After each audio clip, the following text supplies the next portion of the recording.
Actually, I organize for the daily work management. So, what is the daily work management? So, anybody can explain? उसमें sir daily का एक जैसे company आए तो हमें क्या क्या करना है, जो टाइम के हिसाब से उसको सेट करना है। जैसे पहले अपना शेड्यूल schedule बनाना daily है का। और उसके हिसाब उसको फॉलो करना है।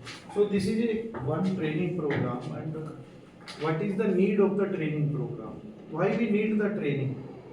Why we don't go for the read or watch anything? हमें क्यों जरूरत होती है ट्रेनिंग प्रोग्राम्स की, क्यों जरूरत है? इससे हमें क्या फायदे हैं?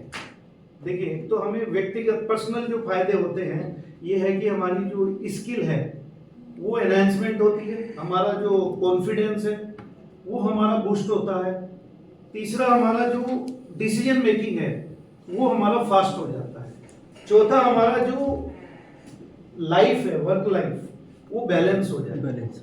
ठीक है, तो स्किल एनहांसमेंट का क्या मतलब है कि हम जो काम कर रहे हैं वो हमारा काम करने का तरीका कैसे बेटर हो सकता है, उसके ऊपर जो है हम स्किल एनहांसमेंट की बात करते हैं।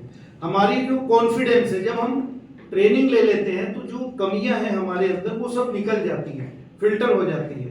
तो ट्रेनिंग लेने से हमारा जो बूस्टअप है, मोरल अप है, वो हो जाता है, जिससे कि हमारा कॉन्फिडेंस जो है वो हमेशा बना रहता है। तीसरा, मैंने बोला कि आपका जो ग्रोथ है, कैरियर की जो ग्रोथ है वो क्यों बढ़ती है, क्योंकि जब हम कोई ट्रेनिंग प्रोग्राम लेते हैं तो कई चीजें हमें नहीं मालूम है। जैसे कि कोई कहता है मुझे 5S नहीं मालूम है, कोई कहता है मुझे क्वालिटी सर्किल नहीं मालूम है, कोई कहता है कि मेरे को पर्सनालिटी डेवलपमेंट नहीं मालूम है, कोई कहता है कि मुझे लीन के अंदर क्या क्या वेस्टेज होती है नहीं मालूम है, TPM नहीं मालूम है। तो इस वजह से ट्रेनिंग लेने से आपका कैरियर का ग्रोथ भी होता है। डिसीजन मेकिंग, जब हम लोगों को मालूम है कि कोई भी चीज कैसे चेक करनी है, वर्नियर कैसे चलाना है ना, कोई गेज कैसे चलाना है, नो गो गेज को कैसे चलाना है, तो हम लोगों को जब वो आ जाता है